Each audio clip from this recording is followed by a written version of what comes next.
नमस्कार दोस्तों, यह है कक्षा 12 की NCERT हिस्ट्री की पार्ट फर्स्ट की पाठ्य पुस्तक है न्यू वाली।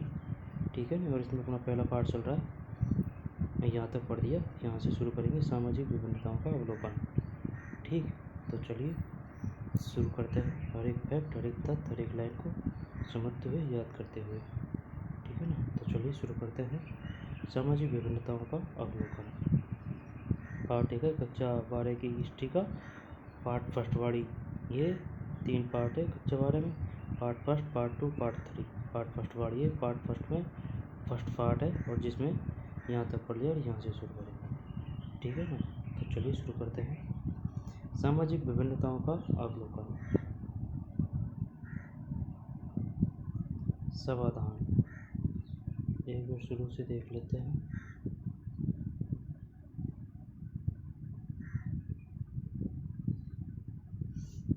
ये पाठ है ईंट, मणके तथा अस्थियां, हड़प्पा सभ्यता।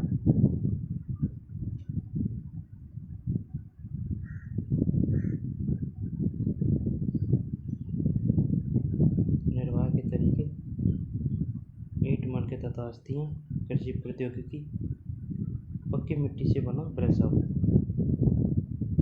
पुरावस्तुओं की पहचान कैसे की जाती है? धौलावीरा से मिला जिला से। इसके राजगिरी कार्य पर ध्यान दीजिए। अबतल चक्की, मोहनजोदड़ो,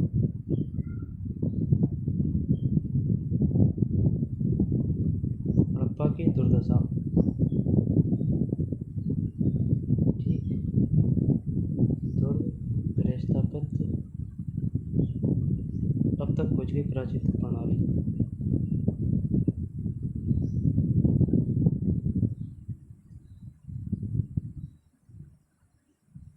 अब है सामाजिक विभिन्नताओं का अवलोकन। समाधान, पुरातत्वविद यह जानने के लिए कि क्या किसी संस्कृति विशेष में रहने वाले लोगों के बीच सामाजिक तथा आर्थिक भिन्नता थी, सामान्यतः कई विधियों का प्रयोग करते हैं। इन्हीं विधियों में से एक समाधानों का अध्ययन है। आप संभवतः मिस्र के विशाल पिरामिडों, जिनसे कुछ हड़प्पा सभ्यता के समकालीन थे, परिचित थे। इनमें से कई पिरामिड राज की समाधान थे, जहां बहुत बड़ी मात्रा में धन संपत्ति दफनाई गई थी। सामाजिक विभिन्नताओं का अवलोकन दोबारा से देखते हैं। समाधान, पुरातत्वविद यह जानने के लिए कि क्या किसी संस्कृति विशेष में रहने वाले लोगों के बीच सामाजिक तथा आर्थिक भिन्नताएं थी, सामान्यतः कई विधियों का प्रयोग करते हैं। इन्हीं विधियों में से एक समाधानों का अध्ययन है। आप संभवतः मिस्र के विशाल पिरामिडों, जिनमें से कुछ हड़प्पा सभ्यता के समकालीन थे, से परिचित हैं। इनमें से कई पिरामिड राजकीय समाधान थे, जहां बहुत बड़ी मात्रा में धन संपत्ति दफनाई गई थी। हड़प्पा स्थलों से मिले समाधानों में आमतौर पर मृतकों को गर्तों में यानी कि गड्ढों में दफनाया गया था। कभी कभी समाधान गर्त की बनावट एक दूसरे से भिन्न होती थी। कुछ स्थानों पर गर्त की सतहों पर ईंटों की चिनाई की गई थी। यहाँ वे विविधताएं सामाजिक विभिन्नताओं की ओर संकेत करती है। कहना कठिन है। एक तांबे का दर्पण,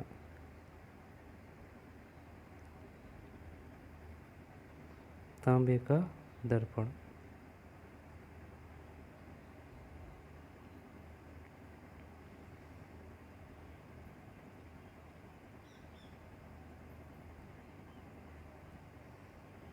बनावट गजब है, शानदार डिजाइन,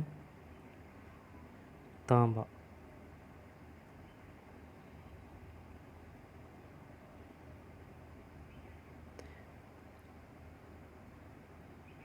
कुछ कब्रों में मृदभांड तथा आभूषण मिले हैं, जो संभवतः एक ऐसी मान्यता की ओर संकेत करते हैं जिसके अनुसार इन वस्तुओं का मृत्यु उपरांत प्रयोग किया जा सकता था। पुरुषों और महिलाओं दोनों के समाधानों से आभूषण मिले हैं। 1980 के दशक के मध्य में हड़प्पा के कब्रिस्तान में हुए उत्खननों में एक पुरुष की खोपड़ी के समीप शंख, 3 छल्लों, जैस्पर, एक प्रकार का उपरत्न के मनके तथा सैकड़ों की संख्या में सूक्ष्म मनकों से बना एक आभूषण मिला था। कहीं कहीं पर मृतकों को तांबे के दर्पणों के साथ दफनाया गया था, परंतु कुल मिलाकर ऐसा लगता है कि हड़प्पा सभ्यता के निवासियों का मृतकों के साथ बहुमूल्य वस्तु दफनाने में विश्वास नहीं था। ठीक, एक तांबे का दर्पण। विलासिता की वस्तुओं की खोज सामाजिक भिन्नता को पहचानने की एक अन्य विधि है ऐसी पुरावस्तुओं का अध्ययन, जिन्हें पुरातत्वविद मोटे तौर पर उपयोगी तथा विलास की वस्तुओं में वर्गीकृत करते हैं। पहले वर्ग में रोजमर्रा के उपयोग की वस्तु सम्मिलित है, जिन्हें पत्थर अथवा मिट्टी जैसे सामान्य पदार्थों से आसानी से बनाया जा सकता है। इनमें चक्कियाँ, मृदभांड, सुइयाँ, झावा। पहले वर्ग में रोजमर्रा के उपयोग की वस्तुएं सम्मिलित है, जिन्हें पत्थर अथवा मिट्टी जैसे सामान्य पदार्थों से आसानी से बनाया जा सकता है। इनमें चक्कियाँ, मृदभांड, सुइयाँ, झावा किसे कहते हैं, आदि शामिल है। ये वस्तुएं सामान्य रूप से बस्तियों में सर्वत्र पाई गई है। पुरातत्वविद उन वस्तुओं को कीमती मानते हैं जो दुर्लभ हो अथवा महंगी, स्थानीय स्तर पर उपलब्ध अनुपलब्ध पदार्थों से अथवा जटिल तकनीकों से बनी हो। इस प्रकार फेयोंस घिसी हुई रेत अथवा बालू तथा रंग और चिपचिपे पदार्थ के मिश्रण को पकाकर बनाया गया पदार्थ। ये क्वेश्चन आ चुका है। ये बताइए फेयोंस क्या है। फेयोंस ये क्वेश्चन आ चुका है। यहाँ पर फेयोंस से आप क्या समझते हैं। घिसी हुई रेत अथवा बालू तथा रंग, घिसी हुई रेत अथवा बालू तथा रंग और चिपचिपे पदार्थों के मिश्रण को पकाकर बनाया गया पदार्थ। पकाकर बनाया गया पदार्थ कहलाता है फेयोंस। के छोटे पात्र संभवतः कीमती माने जाते थे, क्योंकि इन्हें बनाना कठिन था। फेयोंस से बना एक पात्र।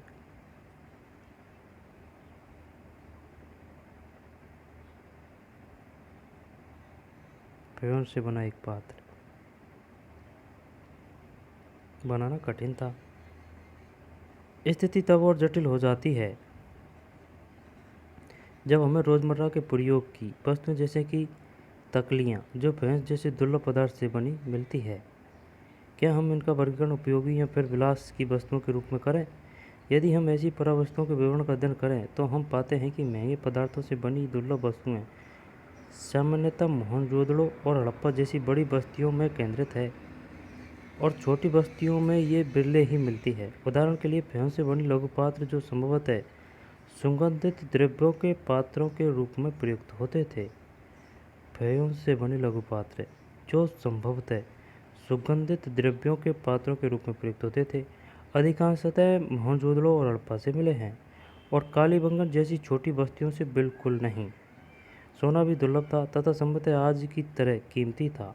हड़प्पा स्थलों से मिले सभी सोनाभूषण संचयों से प्राप्त हुए थे। ठीक, शिल्प उत्पादन के विषय में जानकारी। संचय शब्द लोगों द्वारा सावधानी पूर्वक अधिकांश पात्रों जैसे कि घड़ों में रखी गई वस्तुओं के लिए प्रयुक्त किया जाता है। ऐसे संचय आभूषणों के हो सकते थे अथवा धातु कर्मियों द्वारा पुनः प्रयोग के लिए संभाल कर रखी गई धातुओं की। यदि किसी कारणवश मूल्य स्वामियों ने इन्हें पुनः प्राप्त नहीं किया तो ये तब तक अपने स्थान पर ही रहते, तब तक कोई पुरातत्वविद इनको नहीं निकालता। 1 मिनट। संचय शब्द लोगों द्वारा सावधानी पूर्वक अधिकांश पात्रों जैसे कि घड़ों में रखी गई वस्तुओं के लिए प्रयुक्त किया जाता है। ऐसे संचय आभूषणों के हो सकते थे अथवा धातु कर्मियों द्वारा पुनः प्रयोग के लिए संभाल कर रखी गई धातुओं के। यदि किसी कारणवश मूल्य स्वामियों ने उन्हें पुनः प्राप्त नहीं किया तो ये तब तक अपने स्थान पर रहते हैं जब तक कोई पुरातत्वविद इन्हें खोज नहीं निकालता। आधुनिक समय प्रचलित मृतकों के अंतिम संस्कार की विधियों पर चर्चा कीजिए। ये किस सीमा तक सामाजिक विभिन्नताओं को परिलक्षित करती है। शिल्प उत्पादन के विषय में जानकारी। मानचित्र 1 में शिल्प उत्पादन के विषय में जानकारी।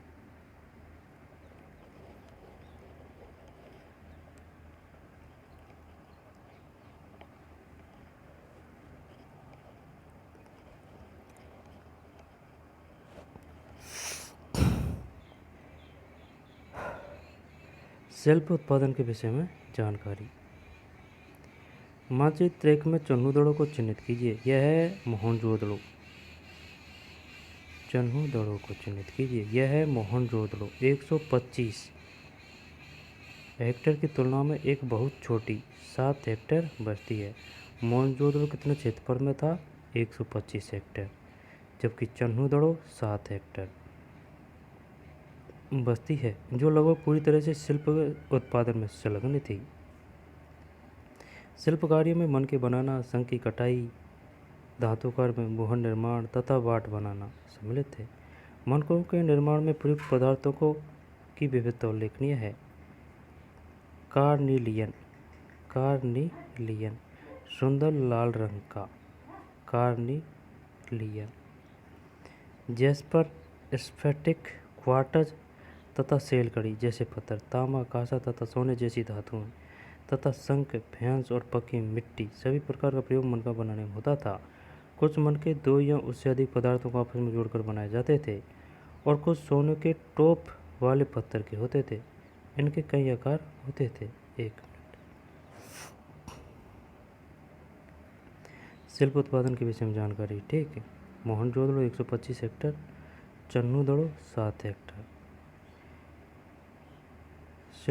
शिल्प उत्पादन में संलग्न थी।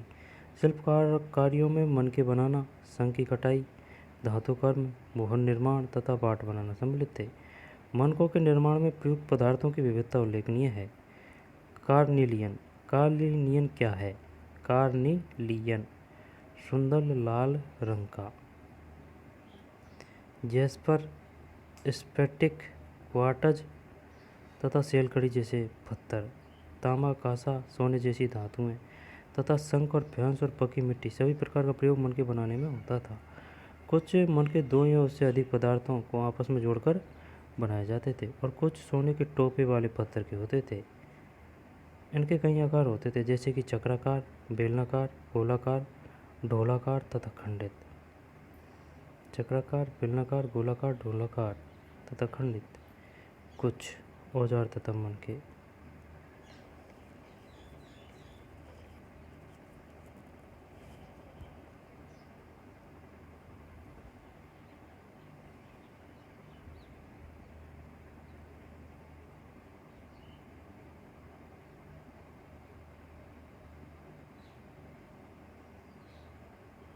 ढोलाकार तथा खंडित। कुछ ईंटें मन के, कुछ को उत्कीर्ण या चित्रकारी के माध्यम से सजाया गया था और कुछ पर रेखा चित्र उकेरे गए थे। मन के बनाने की तकनीकों में प्रयुक्त पदार्थ के अनुसार विभिन्नताएं थी। सेलकड़ी, जो एक बहुत मुलायम पत्थर है, पर आसानी से कार्य हो जाता था। सेलकड़ी, जो एक बहुत मुलायम पत्थर है, पर आसानी से कार्य हो जाता था।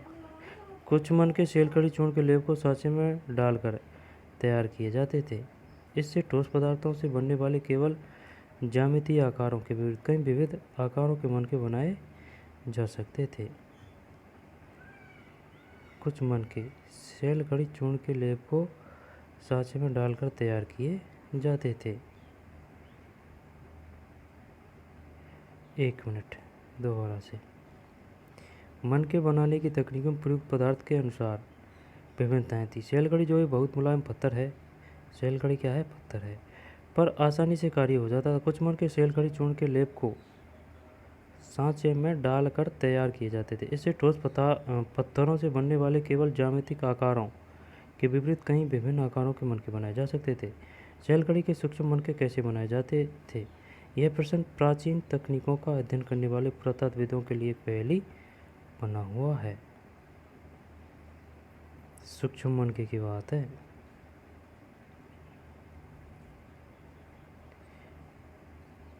मिट्टी से बनी पुरावस्तुएं, मृदमान। इनमें से कई पुरावस्तुएं दिल्ली के राष्ट्रीय संग्रहालय या लोथल के स्थानीय संग्रहालय में देखी जा सकती है। दिल्ली के राष्ट्रीय संग्रहालय या लोथल के। डिजाइन देख।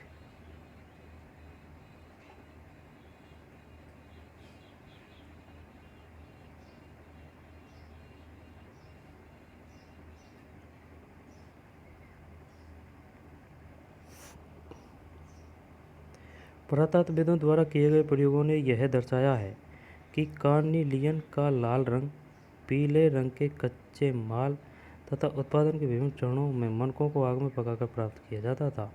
पत्थर के पिंडों को पहले अपरिष्कृत आकारों में तोड़ा जाता था, फिर बारीकी से सल्क निकालकर उन्हें अंतिम रूप दिया जाता था।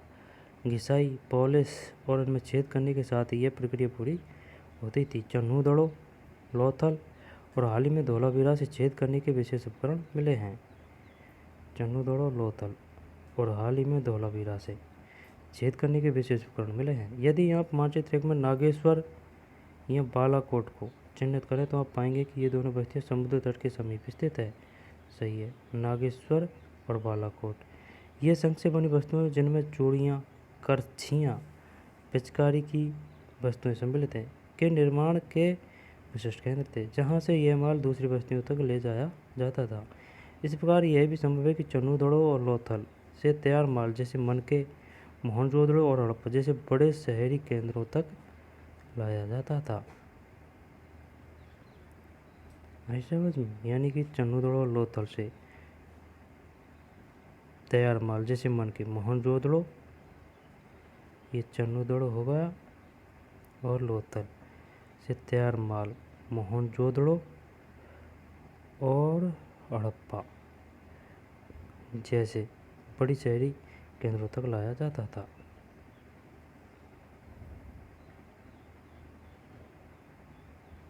मर्ण मूर्ति, मिट्टी की मूर्ति है ये मर्ण मूर्ति। उत्पादन केंद्रों की पहचान।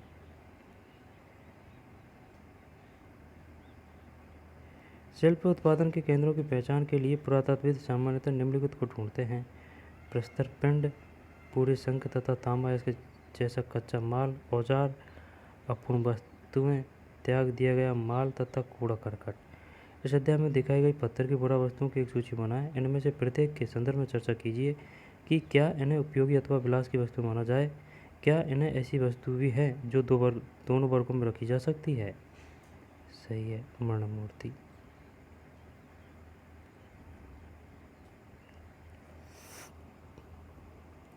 यहाँ तक कि कूड़ा करकट शिल्प कार्य के सबसे अच्छे संकेतों में से एक है।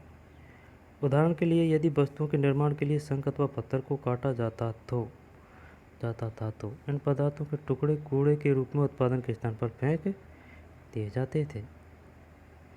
उदाहरण के लिए, यदि वस्तुओं के निर्माण के लिए शंख अथवा पत्थर को काटा जाता था तो इन पदार्थों के टुकड़े कूड़े के रूप में उत्पादन के स्थान पर फेंक दिए जाते थे। कभी कभी बड़े बेकार टुकड़ों को छोटे आकार की वस्तुएं बनाने के लिए प्रयोग किया जाता था, परंतु बहुत छोटे टुकड़ों को कार्यस्थल पर ही छोड़ दिया जाता था। ये टुकड़े इस ओर संकेत करते हैं कि छोटे विशिष्ट केंद्रों के अतिरिक्त मोहनजोदड़ो तथा हड़प्पा जैसे बड़े शहरों में भी शिल्प उत्पादन का कार्य किया जाता था। ये टुकड़े इस ओर संकेत करते हैं कि छोटे विशिष्ट केंद्रों के अतिरिक्त मोहनजोदड़ो तथा हड़प्पा जैसे बड़े शहरों में भी शिल्प उत्पादन का कार्य किया जाता था।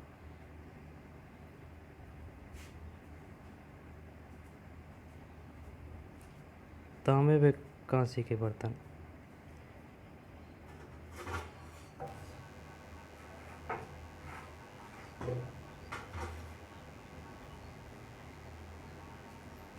तांबे व कांसे के बर्तन।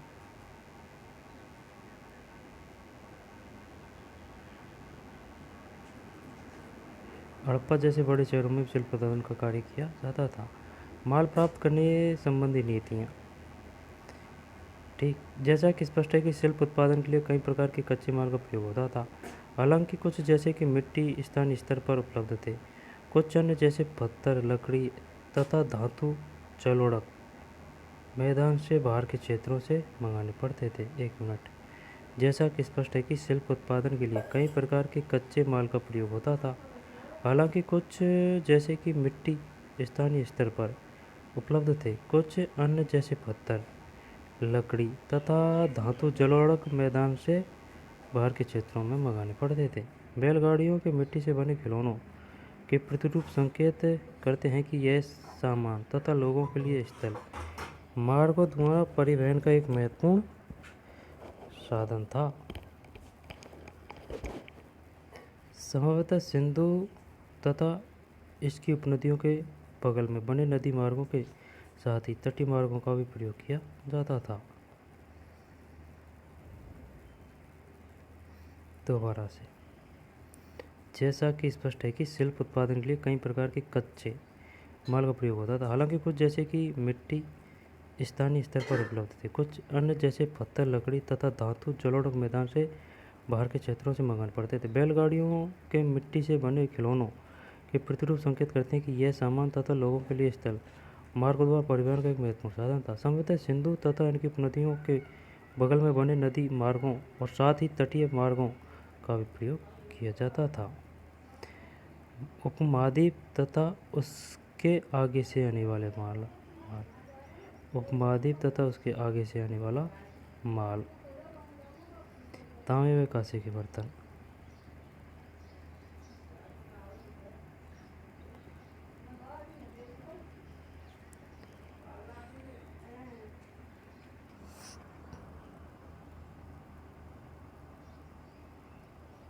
हड़प्पावासी शिल्प उत्पादन हेतु माल प्राप्त करने के लिए कई तरीके अपनाते थे। उदाहरण के लिए उन्होंने नागेश्वर और बालाकोट में, जहां शंख आसानी से उपलब्ध था, बस्तियां स्थापित की। ऐसे ही कुछ अन्य पुरास्थल थे। सुदूर अफगानिस्तान में सोर्तगई, जो अत्यंत कीमती माने जाने वाले नीले रंग के पत्थर लाजवर्द मणि के सबसे अच्छे स्रोत के निकट स्थित था। अब क्वेश्चन आएगा, बताइए सोर्तगई किस कीमती पत्थर के लिए जाना जाता था? यहाँ पर लाजवर्द मणि कहाँ से प्राप्त किया जाता था? यहाँ पर लाजवर्द मणि प्रसिद्ध था। यहाँ पर सोर्तगई में किस रंग का लाजवर्द मणि बहुतायत से यहाँ पर पत्थर मिलता था? अफगानिस्तान में सोर्तगई, जो अत्यंत कीमती वाले नीले रंग के पत्थर लाजवर्द मणि के सबसे अच्छे स्रोत के निकट स्थित था। सोर्तगई अफगानिस्तान में। तथा लोथल को कार्निलियन गुजरात में भड़ोच, सैलखड़ी दक्षिणी राजस्थान तथा उत्तरी गुजरात में और धातु राजस्थान से किस स्रोतों के निकट स्थित था? सोर्तगई, जो अत्यंत कीमती माने जाने वाले नीले रंग के पत्थर लाजवर्द मणि के सबसे अच्छे स्रोत के निकट स्थित था। ठीक। लोथल, जो कार्निलियन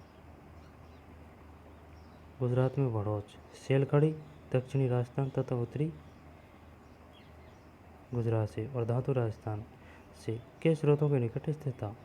कच्चा माल प्राप्त करने की एक अन्य नीति भी राजस्थान के खेतड़ी अंचल तांबे के लिए तथा दक्षिण भारत सोने के लिए जैसे क्षेत्रों में अभियान भेजना। इन अभियानों के माध्यम से स्थानीय समुदायों के साथ संपर्क स्थापित किया जाता था। इन इलाकों में यदा कदा मिलने वाली हड़प्पाई पुरावस्तुएं ऐसे संपर्कों की संकेतक है।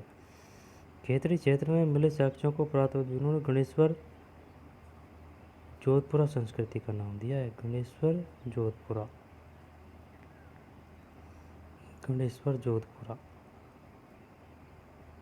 इस संस्कृति के विशिष्ट मृदभांड हड़प्पाई मृदभांडों से भिन्न थे। हड़प्पाई मृदभांड से भिन्न थे तथा यहाँ तांबे की वस्तुओं की असाधारण संपदा मिली थी। ऐसा संभव है कि इस क्षेत्र के निवासी हड़प्पा सभ्यता के लोगों को तांबा भेजते थे। गणेश्वर जोधपुरा संस्कृति।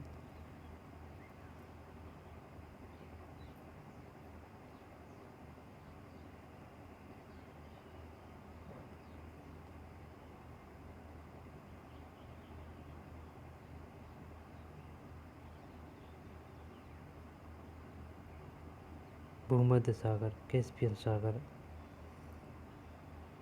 हड़प्पा सभ्यता तथा पश्चिमी एशिया, लाल सागर, ठीक। फिर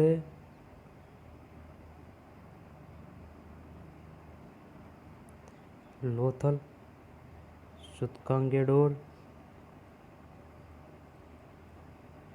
रसाल जनेज, मगान, तिलमुन, टेप या है या उरुक उर मेसोपोटामिया। मेलुआ हड़प्पा। शहर ए सोख्ता तुरान अल्तिन डेपे कैस्पियन सागर मेसोपोटामिया।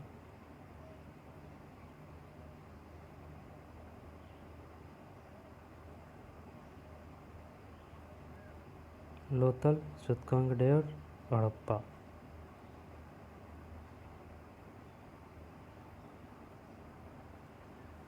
हड़प्पा सभ्यता तथा पश्चिम एशिया। सुदूर क्षेत्रों से संपर्क। ठीक। हाल ही में हुई पुरातात्विक खोजों इंगित करती है कि तांबा संभवतः अरब प्रायद्वीप के दक्षिण पूर्व छोर पर स्थित ओमान से भी लाया जाता था। रासायनिक विश्लेषण दर्शाते हैं कि ओमानी तांबे तथा हड़प्पाई पुरावस्तुओं दोनों में निकल के अंश मिले हैं, जो दोनों के साझा उद्भव की ओर संकेत करते हैं। संपर्क की के और भी संकेत मिलते हैं। एक विशेष प्रकार का पात्र अर्थात एक बड़ा हड़प्पाई मर्तबान जिसके ऊपर काली मिट्टी की एक मोटी परत चढ़ाई गई थी, ओमानी स्थलों से मिला है। ऐसी मोटी परतें तरल पदार्थों के रिसाव को रोकती है। हमें यह नहीं पता कि इन पात्रों में क्या रखा जाता था, पर संभव है कि हड़प्पा सभ्यता के लोग इनमें रखे सामान का ओमानी तांबे से विनिमय करते थे। ओमानी तांबे से विनिमय करते थे।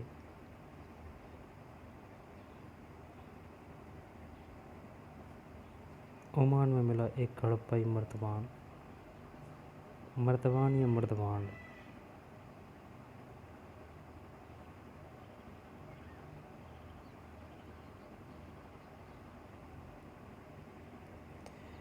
तीसरी सहस्त्र शताब्दी ईसा पूर्व में दिनांकित मेसोपोटामिया के लेखों में मगान, जो संभवतः ओमान के लिए प्रयुक्त नाम था,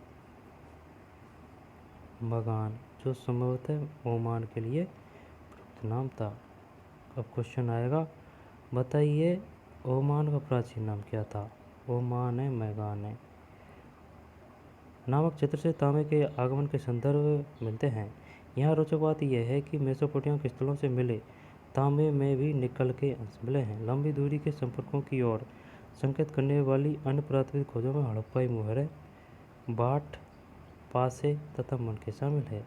इस संदर्भ में यह भी देखना महत्वपूर्ण है कि मेसोपोटामिया के लेख दिलमुन, संभवतः बहरीन द्वीप, मगान तथा मेलुहा, संभवतः हड़प्पाई क्षेत्र के लिए प्रयुक्त शब्द नामक क्षेत्रों से संपर्क की जानकारी मिलती है। ये लेख मेलुहा से प्राप्त निम्नलिखित उत्पादों का उल्लेख करते हैं। एक मिनट। इस संदर्भ में यह भी देखना महत्वपूर्ण है कि मेसोपोटामिया के लेख दिलमुन, संभवतः बहरीन द्वीप, मगान तथा मेलुहा, संभवतः हड़प्पाई क्षेत्र के लिए प्रयुक्त शब्द नामक क्षेत्रों से संपर्क की जानकारी मिलती है। यह लेख मेलुहा से प्राप्त निम्नलिखित उत्पादों का उल्लेख करते हैं।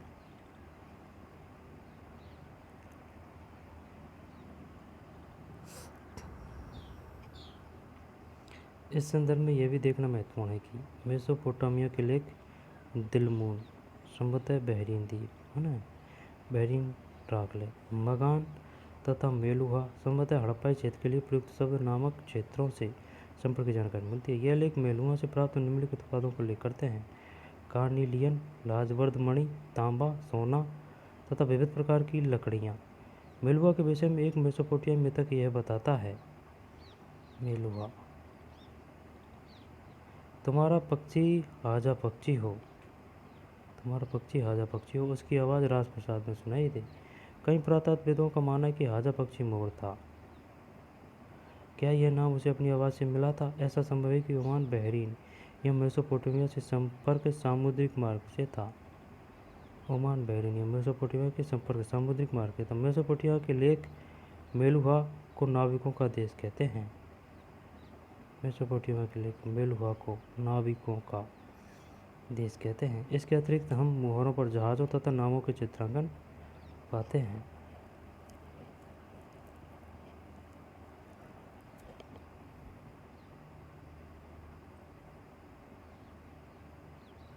बताइए, नाविकों का देश किसे कहा गया है?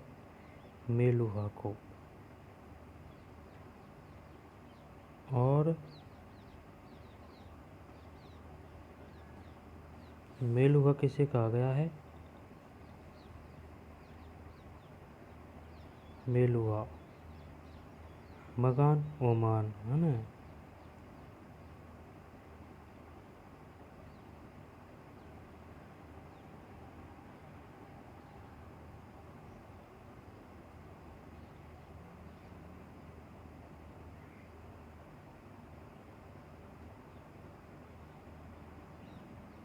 मेलुहा।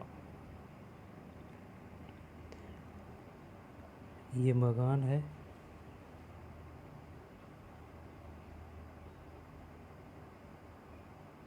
मकान उर्क उर मेलुहा।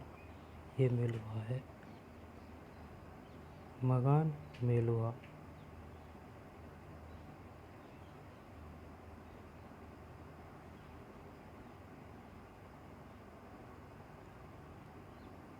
मगान मेलुहा।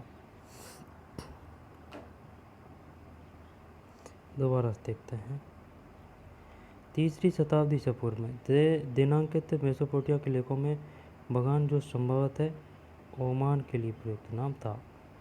मगान, ओमान मगान, ठीक, नामक क्षेत्र से तांबे के आगमन के संदर्भ में मिलते हैं। यहाँ रोचक बात यह है कि मेसोपोटामिया के स्थलों से मिले तांबे में भी निकल के अंश मिले हैं। लंबी दूरी के संपर्कों की ओर संकेत करने वाली अन्य पुरातत्व खोजों में हड़प्पाई मुहरें, बाट, पासे तथा मानके शामिल हैं। इस संदर्भ में यह भी देखना महत्वपूर्ण है कि मेसोपोटामिया के लेख दिलमुन, संभवतः बहरीन द्वीप, मगान,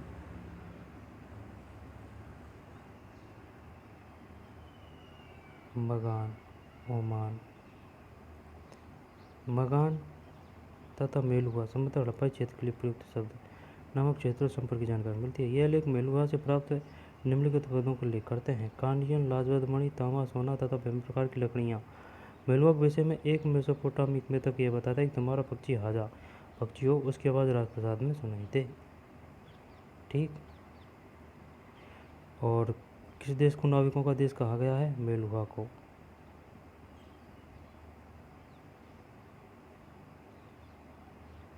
मेलुहा अलग है और मगान अलग है। आई समझ में? नाम के चित्र वाली मोहर।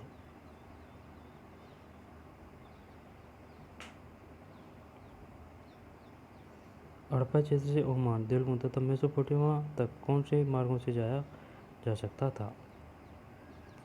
बहरीन में मिली गोलाकार फारस की खाड़ी प्रकार की मोहर पर कभी कभी हड़प्पाई चित्र मिलते हैं। रोचक तथ्य यह है कि दिलमुन के स्थानीय बाट हड़प्पाई मानक का अनुसरण करते हैं।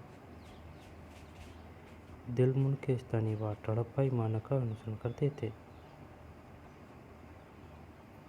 फारस की खाड़ी प्रकार की मोहर पर कभी कभी हड़प्पाई चित्र मिलते हैं। रोचक तथ्य यह है कि दिलमुन के स्थानीय बाट हड़प्पाई मानक का अनुसरण करते थे। यह मेसोपोटामिया में एक विशिष्ट बेलनाकार मोहर है, परंतु इस पर बना कुबड़दार वृषभ का चित्र सिंधु क्षेत्र से लिया गया प्रतीत होता है। बेलनाकार मोहर।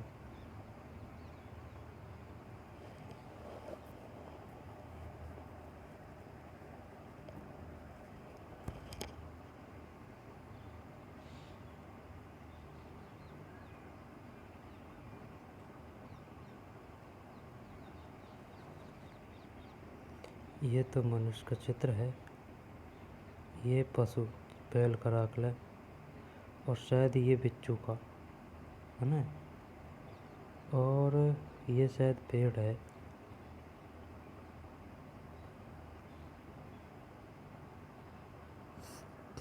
मोहरें, लिपि तथा बाँट एक प्राचीन सूचना पट के अक्षर। इनका क्या अर्थ है भाई?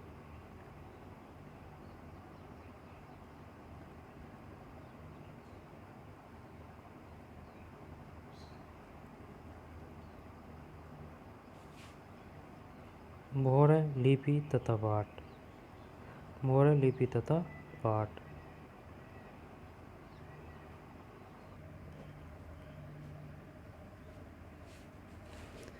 मोहरें, लिपि तथा पाठ।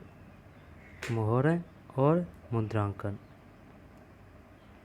मोहरें और मुद्रांकन है ना। मोहरें, लिपि तथा पाठ एक प्राचीन सूचना पट के अक्षर। मोहरें और मुद्रांकन। मोहरों और मुद्रांकन का प्रयोग लंबी दूरी के संपर्कों को सुविधाजनक बनाने के लिए होता था। कल्पना कीजिए कि सामान से भरा एक थैला एक स्थान से दूसरे स्थान तक भेजा गया। उसका मुख रस्सी से बांधा गया और गांठ पर थोड़ी गीली मिट्टी जमाकर एक या अधिक मोहरों से दबाया गया, जिससे मिट्टी पर मोहरों की छाप पड़ गई। यदि इस थैले के अपने गंतव्य के स्थान पर पहुंचने तक मुद्रांकन अक्षुण्ण रहा तो इसका अर्थ था कि थैले के साथ किसी प्रकार की छेड़छाड़ नहीं की गई है। मुद्रांकन से प्रेषक की पहचान का भी पता चलता था। रोपड़ से मिला एक मुद्रांकन।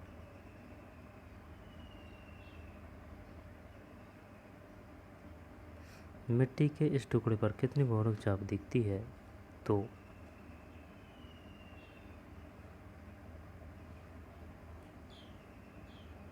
एक रहस्यमय लिपि। सामान्यतः हड़पाई मोहरों पर एक पंक्ति में कुछ लिखा है जो संभवतः मालिक के नाम व पदवी को दर्शाता है। विद्वानों ने यह सुझाव भी दिया है कि इन पर बना चित्र आमतौर पर एक जानवर अनपढ़ लोगों को सांकेतिक रूप से इसका अर्थ बताता था। अधिकांश अभिलेख संक्षिप्त है। सबसे लंबे अभिलेख में लगभग 26 चिन्ह हैं। बताइए, जो हड़प्पा से जो प्राप्त अभिलेख हुआ है उसमें कितने चिन्ह हैं? 26। हालांकि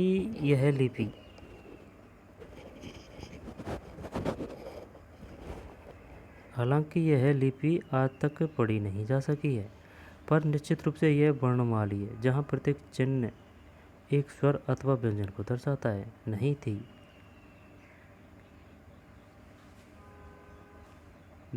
थी क्योंकि इसमें चिन्हों की संख्या कहीं अधिक है, लगभग 375 से 400 के बीच। ऐसा प्रतीत होता है कि यह लिपि दाईं से बाईं ओर लिखी जाती थी। चिन्हों की संख्या कहीं अधिक है, 375 से 400 के बीच, क्योंकि कुछ मोहरों पर दाईं ओर चौड़ा अंतराल है और बाईं ओर यह संकुचित है, जिससे लगता है कि उत्कीर्णन ने दाईं ओर से लिखना आरंभ किया और बाद में बाईं ओर स्थान कम पड़ गया। अब हम उन विभिन्न प्रकार की वस्तुओं को देखते हैं जिन पर लिखावट मिली है। मोहरें, तांबे के औजार, मृतबानों के आवंठ, तांबे तथा मिट्टी की लघु पट्टिकाएँ, आभूषण, अस्थि छड़ें और यहाँ तक कि एक प्राचीन सूचना पट्ट। याद रखिए, हो सकता है कि नष्टप्राय वस्तुओं पर भी लिखा जाता हो। क्या इसका यह अर्थ लगाया जा सकता है कि सार्थकता व्यापक थी? वर्तमान समय में सामान के लंबी दूरी के विनिमय के लिए प्रयुक्त कुछ तरीकों पर चर्चा कीजिए। उनके क्या क्या लाभ और समस्याएं हैं? 26 चिन्ह, 375 से 400।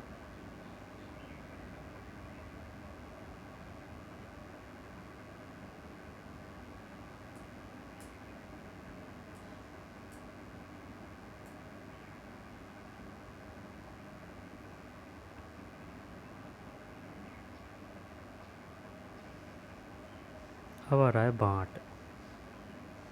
ठीक, बाँट विनिमय बाँटों की एक सूक्ष्म या परिशुद्ध प्रणाली द्वारा नियंत्रित है। ये बाँट सामान्य चार्ट नामक पत्थर से बनाए जाते थे और आमतौर पर ये किसी भी तरह के निशान से रहित घनाकार 1.2 होते थे। इन बाँटों के निचले मानदंड द्विआकारी 1, 2, 4, 8, 16, 32 इत्यादि 12,800 तक थे, जबकि ऊपरी मानदंड दशमलव प्रणाली का अनुसरण करते थे। छोटे बाँटों का प्रयोग संभवतः आभूषणों और मनकों को तोड़ने के लिए किया जाता था। धातु से बने तराजू के पलड़े भी मिले हैं।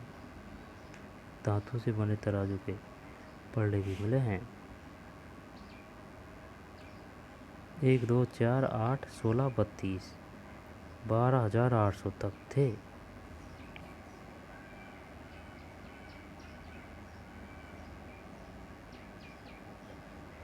ठीक, अब है ये बांट बांट किससे बनाए जाते थे? चट नामक पत्थर से।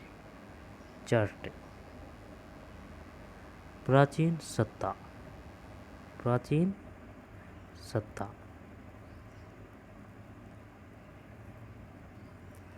हड़प्पाई समाज में जटिल फैसले लेने और उन्हें क्रियान्वित करने के संकेत मिले हैं। उदाहरण के लिए हड़प्पाई पुरावस्तुओं में असाधारण एकरूपता को हिले। प्राचीन सत्ता।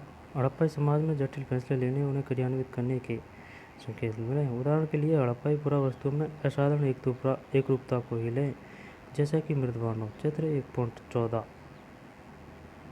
मोहरों, बांटों तथा ईंटों से स्पष्ट है। महत्वपूर्ण बात यह है कि ईंटें, जिनका उत्पादन स्पष्ट रूप से किसी एक केंद्र बिंदु पर नहीं होता था, जम्मू से गुजरात तक पूरे क्षेत्र में समान अनुपात की थी। हमने यह भी देखा है कि अलग अलग कारणों से बस्तियां विशिष्ट स्थानों पर आवश्यकता अनुसार स्थापित की गई थी।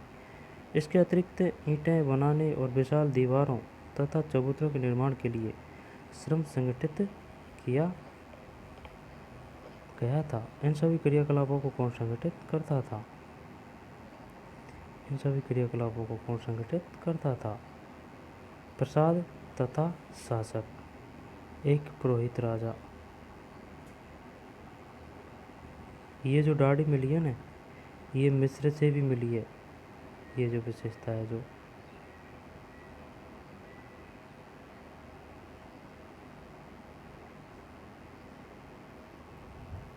एक पुरोहित राजा।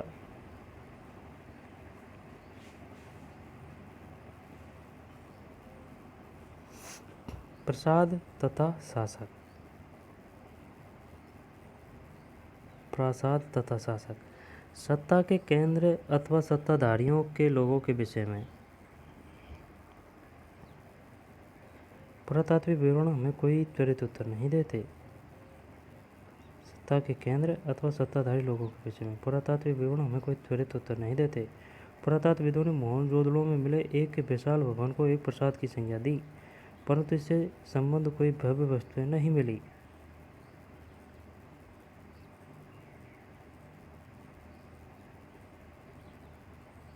भव्य वस्तु नहीं मिली। एक पत्थर की मूर्ति को पुरोहित राजा की संज्ञा दी गई थी और यह नाम आज भी प्रचलित है। ऐसा इसलिए है क्योंकि पुरातात्विद मेसोपोटामिया के इतिहास तथा वहाँ के पुरोहित राजाओं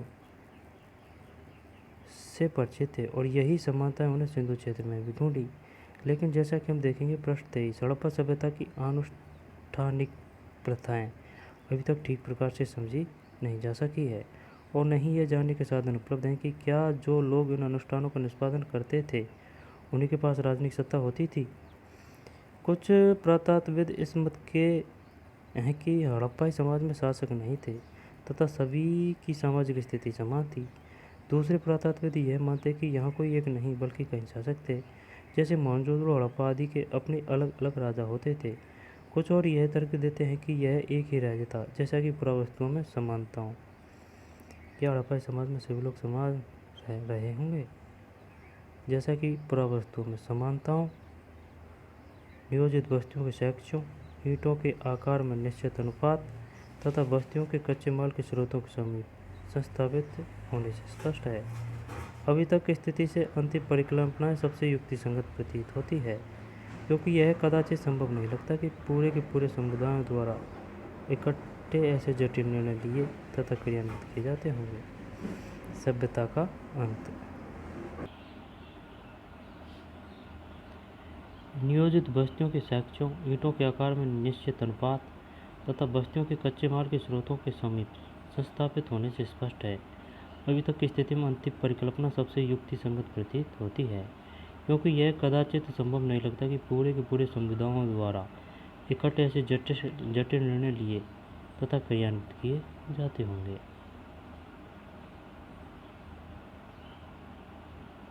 प्रसाद तथा शासक।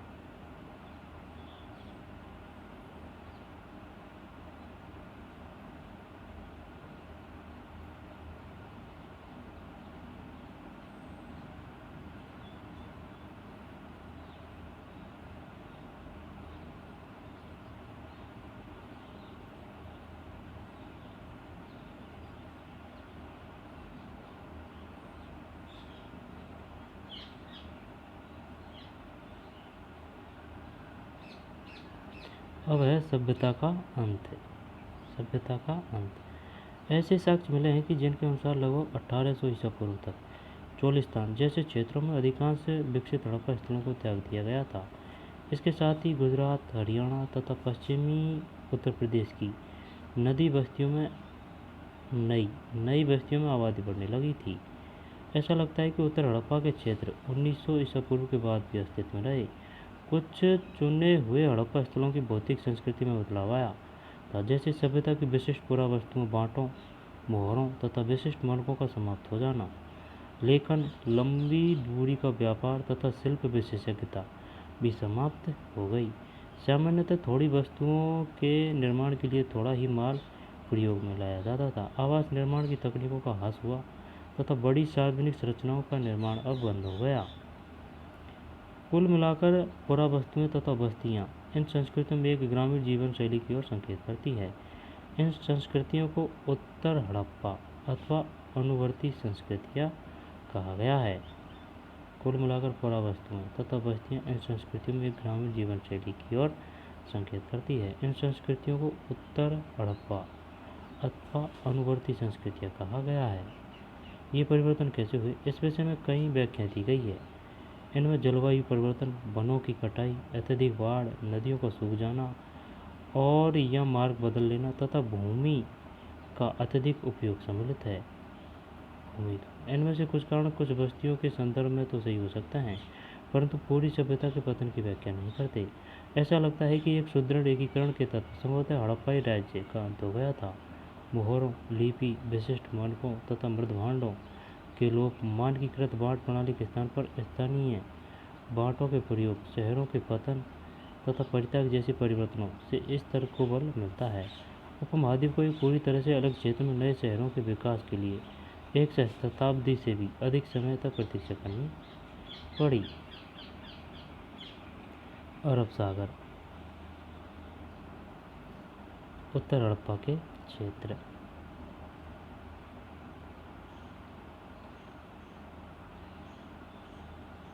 रंगपुर सेकंड BC, जोकर, समाधान H, उत्तरवर्ती सीसीवल, सिंधु, स्वात, सिंधु, समाधान H, उत्तरवर्ती सिसवल, झूकर, रंगपुर सेकंड BC।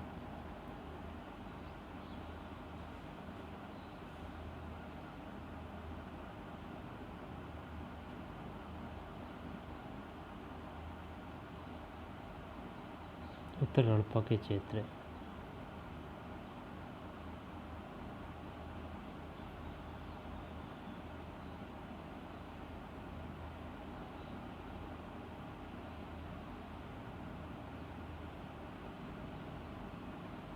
परंतु पूरी सभ्यता के पतन की व्याख्या नहीं करते। ऐसा लगता है कि एक सुदृढ़ एकीकरण के तत्व संभवतः हड़प्पाई राज्य का अंत हो गया था। मोहरों, लिपि, विशिष्ट मानकों तथा मृदभांडों के लोप, मानकीकृत बांट प्रणाली के स्थान पर स्थानीय बांटों के प्रयोग, शहरों के पतन तथा परित्याग जैसी परिवर्तनों से इस तर्क को बल मिलता है।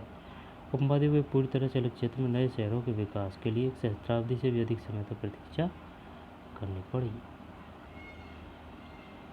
जोकर, सिंधु, स्वात, समाधान H, उत्तरवर्ती सिसवल, Rangpur second BC।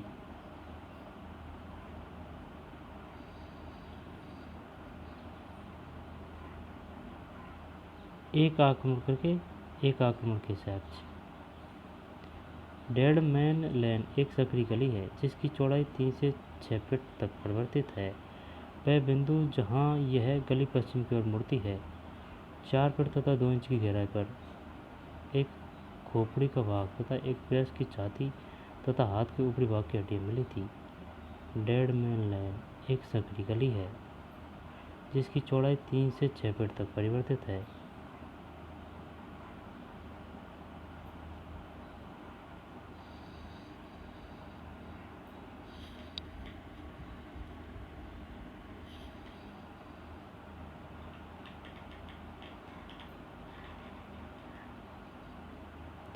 Dead man लेन एक सकरी गली है जिसकी चौड़ाई 3 से 6 फीट तक परिवर्तित है। वह बिंदु जहां यह गली पश्चिम की ओर मुड़ती है, 4 फीट 2 इंच की गहराई पर एक खोपड़ी का भाग तथा एक भैंस की छाती तथा हाथ के ऊपर ऊपरी भाग की हड्डियाँ मिली हैं। ये सभी बहुत भुरभुरी अवस्था में थी। यह धड़ पीठ के बल कली में आड़ा पड़ा हुआ था। पश्चिम की ओर 15 इंच की दूरी पर एक छोटी खोपड़ी के कुछ टुकड़े थे। इस कली का नाम इन्हीं अवशेषों पर आधारित है। John Marshall, Mohenjodaro and Indus civilisation, 1931 से उत्तर। 1925 में मोहनजोदड़ो के इसी भाग से 16 लोगों के अस्थि पंजर उन आभूषण सहित मिले थे जो उन्होंने मृत्यु के समय पहने हुए थे।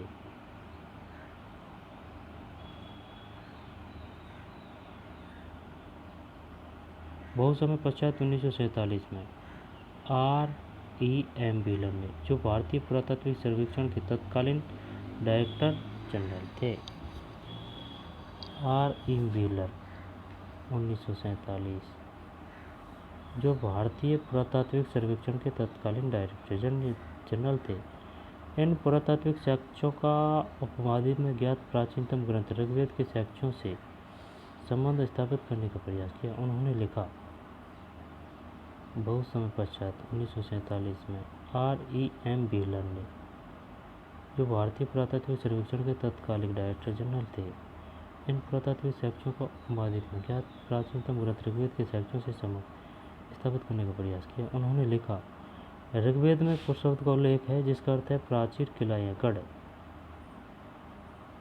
पुर शब्द का अर्थ है जिसका अर्थ है प्राचीर, किला या गढ़। आर्यों के युद्ध के देवता इंद्र को पुरंदर अर्थात गढ़ विध्वंस कहा गया है। यह क्वेश्चन आ चुका है। बताइए पुरंदर किस देवता को कहा गया है। यहाँ पर युद्ध के देवता इंद्र को पुरंदर अर्थात गढ़ विध्वंस कहा गया है।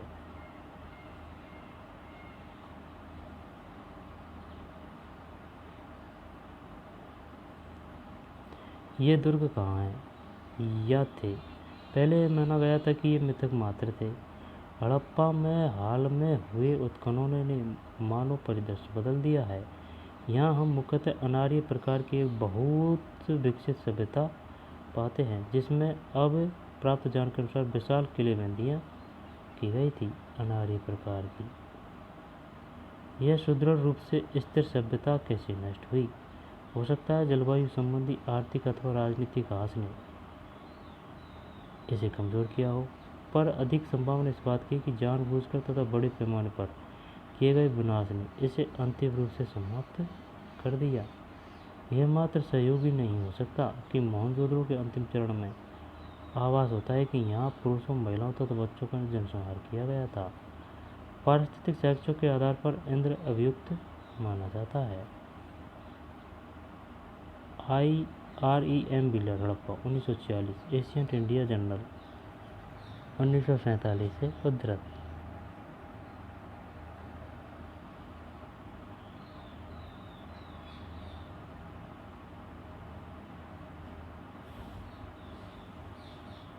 उन्नीस सौ 60 के दशक में जॉर्ज डेल्स नामक पुरातत्वविद ने मोहनजोदड़ो में जनसंहार के साक्ष्यों पर सवाल उठाए। उन्होंने ये दिखाया कि उस स्थान पर मिले सभी अस्थिपंजर एक ही काल से संबद्ध नहीं थे। 1960 के दशक में जॉर्ज डेल्स नामक पुरातत्वविद ने मोहनजोदड़ो में जनसंहार के साक्ष्यों पर सवाल उठाए। उन्होंने दिखाया कि उस स्थान पर मिले सभी अस्थिपंजर एक ही काल से संबद्ध नहीं थे। हालांकि इनमें से 2 से निश्चित रूप से संहार के संकेत मिलते हैं, पर अधिकांश अस्थियां जिन संदर्भों में मिली हैं वे इंगित करती हैं कि ये अत्यंत लापरवाही तथा श्रद्धाहीन तरीके से बनाए गए समाधान थे। शहर के अंतिम काल से संबंध विनाश का कोई स्तर नहीं है। व्यापक स्तर पर अग्निकांड के चिन्ह नहीं है। चारों ओर फैले हथियारों के बीच कवचधारी सैनिकों के शव नहीं है। दुर्ग से जो शहर का एकमात्र किलेबंद भाग था, अंतिम आत्मरक्षण के वो साक्ष्य नहीं मिले हैं। J.F. Dales, the mythical massacre at Mohenjodaro. G.F. Dales, the mythical massacre at Mohenjodaro, expedition 1964 से उद्धृत। जैसा कि आप देख सकते हैं कि तथ्यों का सावधानीपूर्वक पुनरीक्षण कभी कभी पूर्ववर्ती व्याख्याओं को पूरी तरह से उलट देता है। सही बात है। अब है हड़प्पा सभ्यता की खोज। ठीक। हड़प्पा सभ्यता की खोज।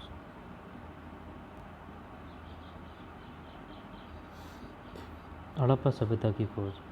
अब तक हमने हड़प्पा सभ्यता के विभिन्न पहलुओं का विश्लेषण इस संदर्भ में किया है कि किस प्रकार पुरातत्वविदों ने भौतिक अवशेषों से प्राप्त साक्ष्यों के माध्यम से एक आकर्षक इतिहास के अलग अलग अंशों को एक साथ जोड़ा है। लेकिन एक और कहानी भी है कि किस प्रकार पुरातत्वविदों ने सभ्यता की खोज की। जब हड़प्पा सभ्यता के शहर नष्ट हो गए तो लोग धीरे धीरे उनके विषय में सब कुछ भूल गए। जब लोगों ने इस क्षेत्र में सहस्त्राब्दियों बाद रहना आरंभ किया तब वे यह नहीं समझ पाए कि बाढ़ या मिट्टी के कटाव के कारण अथवा खेत की जुताई के समय यहाँ पर खजाने के लिए खुदाई के समय यदाकदा धरती की सतह पर आने वाली अपरिचित पुरावस्तुओं को क्या अर्थ लगाया जाए। कनिंघम का भ्रम। जब भारतीय पुरातात्विक सर्वेक्षण के पहले डायरेक्टर जनरल कनिंघम ने जब भारतीय पुरातात्विक सर्वेक्षण के बताइए भारतीय पुरातात्विक सर्वेक्षण के पहले डायरेक्टर कौन थे। जनरल कनिंघम ने 19वीं शताब्दी के मध्य में पुरातात्विक उत्खनन आरंभ किए। तब पुरातात्विक अपने अन्वेषणों के मार्गदर्शन के लिए लिखित स्रोतों साहित्य तथा अभिलेख का प्रयोग अधिक पसंद करते थे। यहाँ तक कि कनिंघम की मुख्य रुचि भी आरंभिक ऐतिहासिक लगभग 6ठी शताब्दी ईसा पूर्व से 4वीं शताब्दी ईस्वी तथा उसके बाद के कालों से संबंधित पुरातत्व में थी। आरंभ बस्तियों की पहचान के लिए उन्होंने 4वीं से 7वीं शताब्दी ईस्वी के बीच उपमध्य में आए चीनी बौद्ध तीर्थयात्रियों द्वारा छोड़े गए वृत्तांतों का प्रयोग किया। कनिंघम ने अपने सर्वेक्षणों के दौरान मिले अभिलेखों का संग्रहण प्रलेखन तथा अनुवाद भी किया। उत्खनन के समय वे ऐसी पुरावस्तुओं को खोजने का प्रयास करते जो उनके विचार से सांस्कृतिक महत्व की थी। हड़प्पा जैसा पुरास्थल जो चीनी तीर्थयात्रियों के यात्रा कार्यक्रम का हिस्सा नहीं था, जो एक आरंभिक ऐतिहासिक शहर नहीं था, कनिंघम के अन्वेषण के ढांचे में उपयुक्त नहीं बैठता था। इसलिए हालांकि हड़प्पाई पुरावस्तुएं 19वीं शताब्दी में कभी कभी मिलती थी और उनमें कुछ को तो कनिंघम तक पहुँच भी थी, फिर भी वह समझ नहीं पाए कि पुरावस्तु कितनी प्राचीन थी।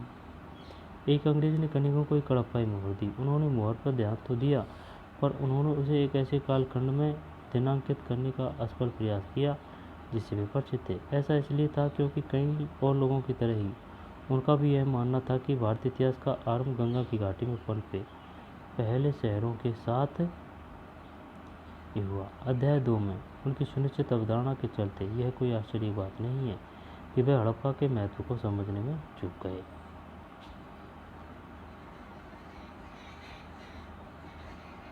कनिंघम द्वारा हड़प्पा से प्राप्त पहली ज्ञात मोहर का बनाया गया चित्र।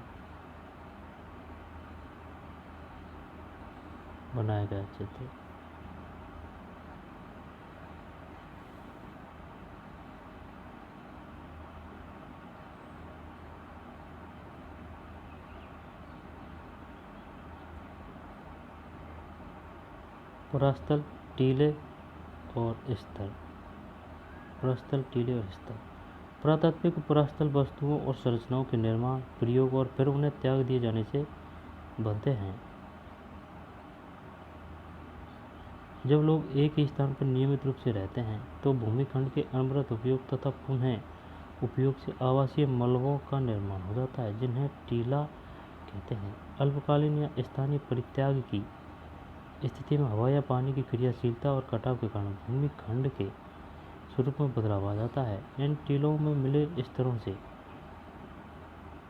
प्राप्त प्राचीन वस्तुओं से आवास का पता चलता है। ये स्तर एक दूसरे के रंग, प्रकृति और इनमें मिली पुरावस्तु के संदर्भ में भिन्न होते हैं। परित्यक्त स्तरों जिन्हें बंजर स्तर कहा जाता है की पहचान इन सभी लक्षणों के अभाव से की जाती है। सामान्य तौर पर सबसे निचले स्तर प्राचीनतम और सबसे ऊपरी नवीनतम होते हैं। इन स्तरों के अध्ययन को स्तरक्रम विज्ञान कहा जाता है। स्तरों में मिली पुरावस्तुओं को विशेष सांस्कृतिक कालखंडों से संबंधित किया जा सकता है जिससे एक पुरास्थल का पूरा सांस्कृतिक क्रम पता किया जा सकता है।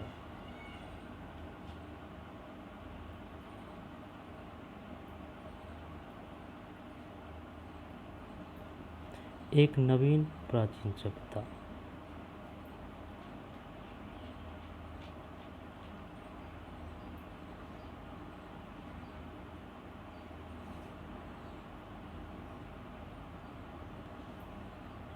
एक नवीन प्राचीन सभ्यता।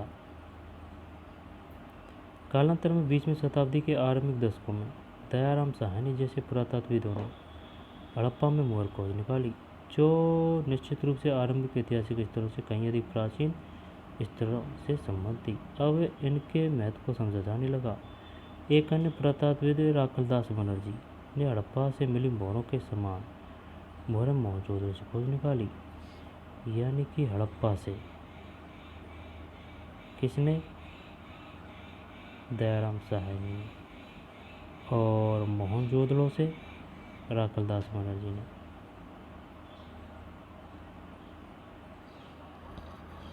मोहनजोदड़ो, राखलदास बनर्जी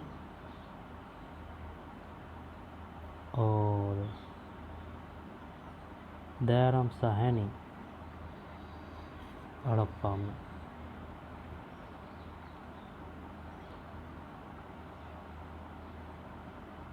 दयाराम साहनी हड़प्पा, राखलदास बनर्जी मोहनजोदड़ो, जिससे अनुमान लगाया गया कि ये दोनों पुरास्थल एक ही पुरातात्विक संस्कृति के भाग थे। इन्हीं खोजों के आधार पर 1924 में भारतीय पुरातत्व सर्वेक्षण के डायरेक्टर जनरल जॉन मार्शल ने यह क्वेश्चन आ चुका है। इन्हीं खोजों के आधार पर 1924 में भारतीय पुरातात्विक सर्वेक्षण के डायरेक्टर जनरल जॉन मार्शल ने पूरे विश्व के समक्ष सिंधु घाटी में एक नवीन सभ्यता की खोज की घोषणा की। जैसा कि S.N. Rao the story of Indian archaeology में लिखते हैं, मार्शल ने भारत को जहां पाया था उसे उससे 3000 वर्ष पीछे छोड़ा। ऐसा इसलिए था क्योंकि मेसोपोटामिया के प्राचीनों में हुए उत्खननों से हड़प्पा प्रस्थल पर मिली मोहरों जैसी पर अब तक पहचानी न जा सकी मोहरें मिली थी। इस प्रकार विश्व को न केवल एक नई सभ्यता की जानकारी मिली, पर यह भी कि वह मेसोपोटामिया के समकालीन थी। भारतीय पुरातात्विक सर्वेक्षण के डायरेक्टर जनरल के रूप में जॉन मार्शल का कार्यकाल वास्तव में भारतीय पुरातत्व में एक व्यापक परिवर्तन का काल था। जॉन मार्शल वे भारत में कार्य करने वाले पहले पेशेवर पुरातत्वविद थे और वे यहाँ यूनान तथा क्रीट में अपने कार्यों का अनुभव भी लाए थे। यूनान तथा क्रीट में। हालांकि अधिक महत्वपूर्ण बात यह है कि कनिंघम की तरह ही उन्हें भी आकर्षक खोजों में दिलचस्पी थी, पर उनमें दैनिक जीवन की पद्धतियों को जानने की भी उत्सुकता थी। कनिंघम की तरह ही उन्हें भी आकर्षक खोजों में दिलचस्पी थी, पर उन्हें दैनिक जीवन की पद्धतियों को जानने की भी उत्सुकता थी। एक छोटे टीले का स्तर विन्यास। ध्यान से देखने पर पता चलेगा कि यह स्तर सदैव क्षैतिज नहीं है।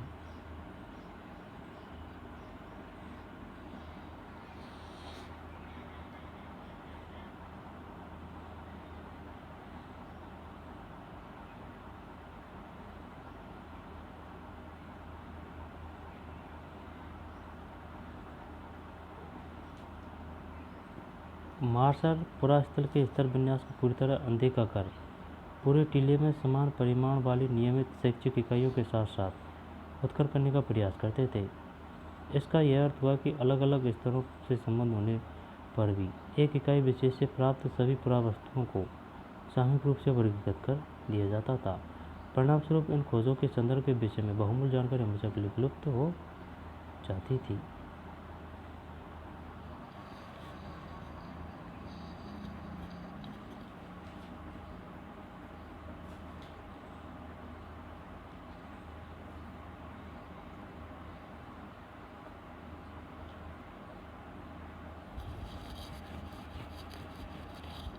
नई तकनीकें तथा प्रसार। 1944 में भारतीय पुरातात्विक सर्वेक्षण के डायरेक्टर जनरल बने I.M. व्हीलर ने 1944 में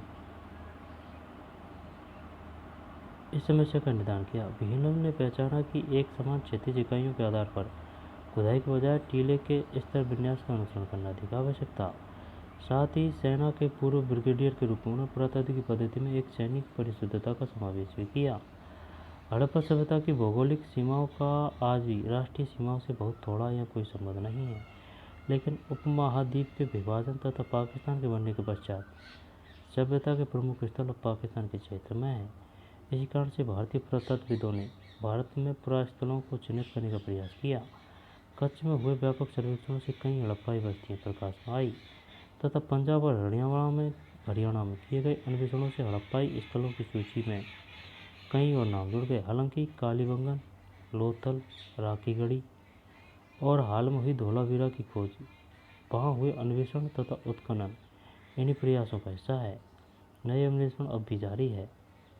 इन दशकों में नए प्रश्न महत्वपूर्ण हो गए हैं। यहाँ कुछ पुरातत्वविद आमतौर पर सांस्कृतिक उपक्रम का पता लगाने के इच्छुक रहते हैं, वहीं कुछ और विशेष पुरातत्वविदों की भौगोलिक स्थिति के पीछे निहित कारणों को समझने का प्रयास करते हैं। वे पुरावस्तुओं की रूपी नीति से भी जूझते हैं और उन्हीं संभावित उपयुक्तताओं को समझने का प्रयास करते हैं। 1980 के दशक से हड़प्पाई पुरास्थल में अंतर्राष्ट्रीय स्तर पर भी रुचि लगातार बढ़ती रही। हड़प्पा और मोहनजोदड़ो दोनों स्थानों पर उपमहाद्वीप के तथा विदेशी विशेषज्ञ संयुक्त रूप से कार्य करते रहे हैं। वे आधुनिक वैज्ञानिक तकनीकों का प्रयोग करते हैं, जिनमें मिट्टी, पत्थर, धातु की वस्तुएं तथा वनस्पति और जानवरों का अवशेष प्राप्त करने हेतु सतह का अन्वेषण और साथ ही उपलब्ध साक्ष्य के हर सूक्ष्म टुकड़े का विश्लेषण सम्मिलित है। ये अन्वेषण भविष्य में रोचक परिणामों की आशा दिलाते हैं। हड़प्पा में व्हीलर। आरंभिक पुरातत्वविद कई बार साहस की भावना से कार्य करते थे। व्हीलर ने हड़प्पा में अपने अनुभव के विषय में यह लिखा, मुझे याद आता है कि 1944 की एक गर्म रात को पुरातात्विक सर्वेक्षण के नवनियुक्त डायरेक्टर जनरल के रूप में अपने स्थानीय मुस्लिम अधिकारियों के साथ हड़प्पा नामक एक छोटे से रेलवे स्टेशन से गहरे बालू के रास्ते पर 4 मील की तांगे की सवारी कर मैं प्राचीन स्थल के टीलों, जो चांद की रोशनी से अवलोकित थे, के समीप स्थित एक विश्राम गृह तक पहुंचा। अपने चिंतित सहकर्मी की इस चेतावनी के लिए हमें अपना निरीक्षण अगली सुबह 5:30 बजे आरंभ कर 7:30 बजे तक समाप्त कर देना चाहिए था, जिसके पश्चात बहुत अधिक गर्मी हो जाती है। के बाद प्रवेश द्वार में काली आकृति के पंखे वाले को धीरतापूर्वक बैठा छोड़ तथा पड़ोस की भीड़ से अनगिनत सियारों की रात की आवाज़ को चीरती हुई आवाज़ के बीच हम सोने चले गए। अगली सुबह ठीक 5:30 बजे हमारे छोटे से काफिले ने बालू के टीले की ओर बढ़ना आरंभ किया। 10 मिनट के भीतर ही मैं रुका और सबसे ऊंचे टीले को देखते हुए अपनी दृष्टि पर अविश्वास के साथ अपनी आंखें मूंदने लगा। 6 घंटे बाद भी मेरे घबराए हुए कर्मचारीगण तथा मैं सूर्य की तेज रोशनी में कुदालियों और चाकुओं के साथ कठिन परिश्रम कर रहे थे। मुझे डर है कि मेरे सहयोगियों के काम के मेरे जुनून के कारण मुझे संकीर्ण समझ ले।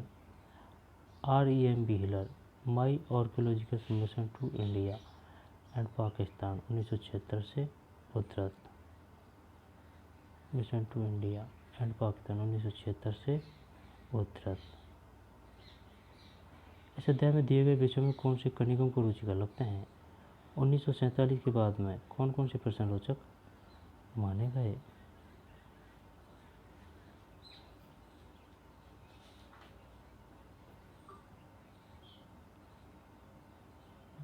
धातु की, ठीक है ना, धातु की वस्तु तथा वनस्पति और जानवरों का अवशेष प्राप्त करने हेतु सतह का अन्वेषण, साथ ही उपलब्ध साक्ष्य के हर सूक्ष्म टुकड़े का विश्लेषण संबंधित है। ये अन्वेषण भविष्य में रोचक परिणामों की आशा दिलाते हैं। अतीत को जोड़कर पूरा करने की समस्याएं,